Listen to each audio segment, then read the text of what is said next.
I'm about to expose the costly mistakes that sports bettors are making that keep them losing money so that you can avoid these pitfalls yourself and shortcut your way to consistent gains, just like I did after betting on sports for over 10,000 hours, making almost $90,000 in profit. You see, in the beginning of my sports betting journey, I was donating thousands of dollars to the sportsbooks, and it took some time for me to identify the mistakes that I'm going to share with you in this video.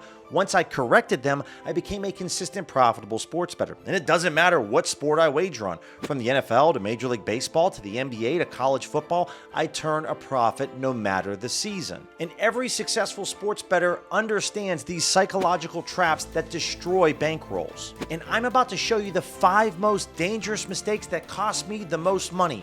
But be warned, if you recognize yourself in these examples, your betting approach needs to change immediately. And after working with professional bettors and spending years analyzing my own betting data, I have seen how these mistakes can destroy accounts firsthand. Before we dive into these costly mistakes, if you're serious about making money sports betting and you actually want to learn the strategies, make sure you subscribe to the OddsJam channel. We're constantly sharing profitable betting strategies, tools, and insights to help you find your edge in sports betting. The first mistake that nearly destroyed my bankroll in my early years, and it's something that 95% of sports bettors do without even realizing it's killing their profits. I was obsessed with betting on parlays. Every single bet had to be a parlay because I wanted that massive payout. I thought that straight betting was for suckers and that I needed to hit big in order to make real money. But here's what I learned after tracking my results. I found more consistent profits straight betting compared to parlays.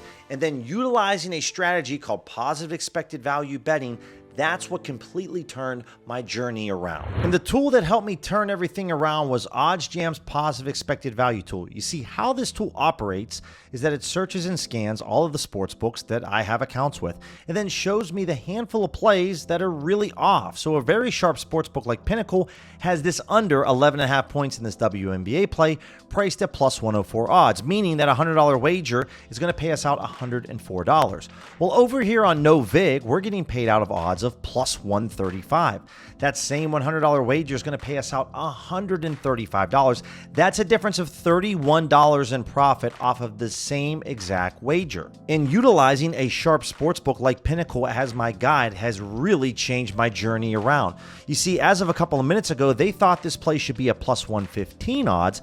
Now they think it should be a plus 104. They think it's going from more of an underdog to now a slight underdog. And because of this movement, we can secure an awesome price over at NoVig. And so over here, we can see that the under 11.5, there's $309 available for me to wager on this.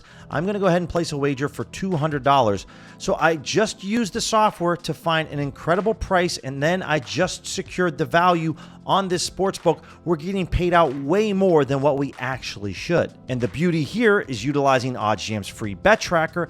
I can have everything tracked in place in one convenient location. Now, the second mistake is one that separates casual bettors from professionals, and it's probably a mistake that you're making that's costing you money on every single bet. I had no idea what VIG meant, and I didn't understand that the higher the VIG, the more money that was flowing into the sportsbook's pocket compared to my pocket. Let me break down an example for you. The VIG is the juice that the sportsbooks bake into their odds. It's their profit margin that they're going to make. So on the money line play between the Thunder and the Pacers, what the sportsbooks, or in this case, what FanDuel was trying to do, is they're trying to balance the money that they have on the Thunder money line and the money on the Pacers money line. When you input these odds into a VIG calculator, you're going to see this percentage right here of 3.97%. So it doesn't matter how much money's on the Thunder or the Pacers, as long as FanDuel balances this money correctly based off of these odds, they are going to pay out their winning bettors, and then the money that they get from the losing bettors, they're going to make all of the money back that they paid out to the winning bettors plus an almost 4% return. So in sports betting, you want to find plays that have a low VIG. And right here over at OddsJam, we have a one-click feature that can show you automatically the VIG that's on these plays. What most beginning and casual sports bettors don't realize is that the VIG is lower on money lines, point spreads, and total points. So many people love to bet on player props. And so right here for Chet Holmgren over under 14.5 points, you can see FanDuel's odds right here. When we input this into a VIG calculator, you can see that FanDuel's making 6.4% off of this investment.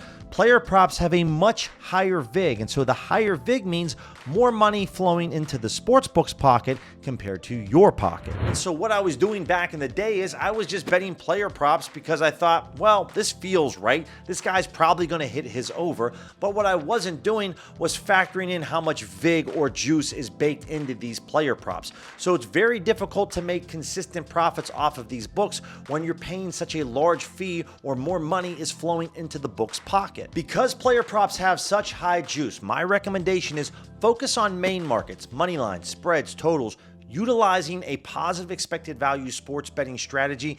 This is going to be the recipe for success. The third mistake that I was consistently making was no discipline and zero bankroll management. I would change my strategy every single day. If I had a bad day, switch it up, get a new strategy. If I had a good day, let's bet bigger. Uh-oh, I lost money. You know what? That strategy didn't work. Throw it in the trash. I wasn't tracking anything. My units, my ROI, the odds range, the sports books, the markets.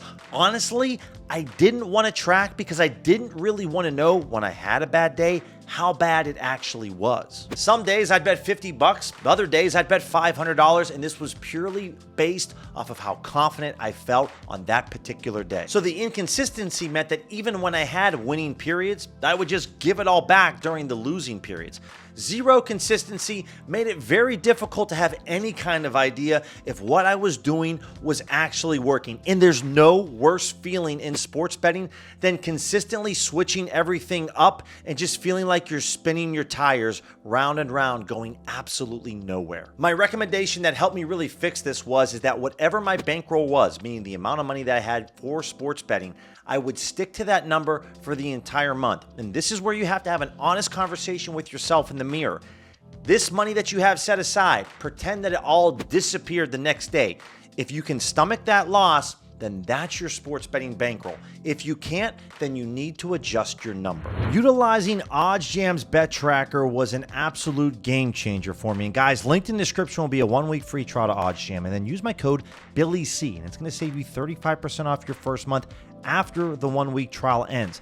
And so what I love about the dashboard here at OddsJam, it just tells me everything that I need to know, from my profits over time to how many bets that I placed in the month to profits by sportsbook. And you can figure out what kind of date range that you want to look at specifically to look at these different numbers. And they have a bunch of wonderful charts that can tell you profit by sport, profit by league, bet type. This is how I started to change my sports betting journey around and becoming a profitable sports bettor. Focusing on the markets that I was very profitable in, rinse, repeat, keep the strategy simple. This is how I turn things around. My advice to you is keep everything the same for 1 month. The odds range, the sports books, the amount of money that you're wagering on, the markets that you're going after. Track everything ruthlessly.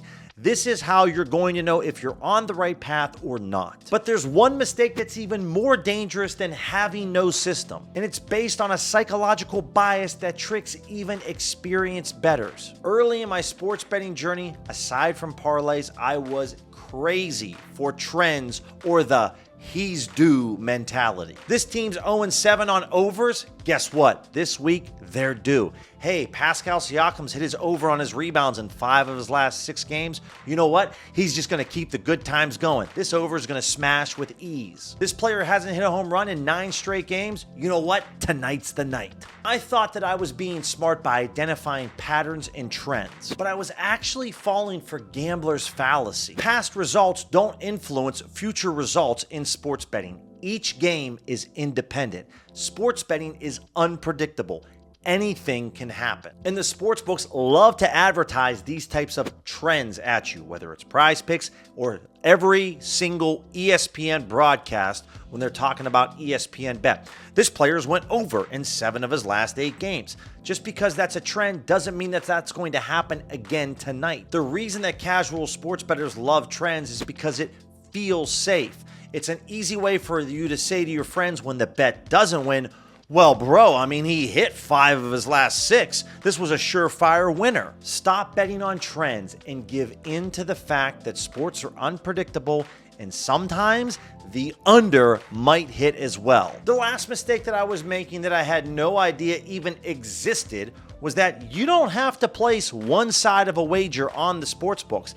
There's this little known strategy called arbitrage betting, where you can day trade the sports books to make guaranteed profits. Click this video right here that is a full step-by-step tutorial on arbitrage betting. It's the strategy that I used for the entire month of March and made over $15,000. It's what unlocked my profits as a sports bettor.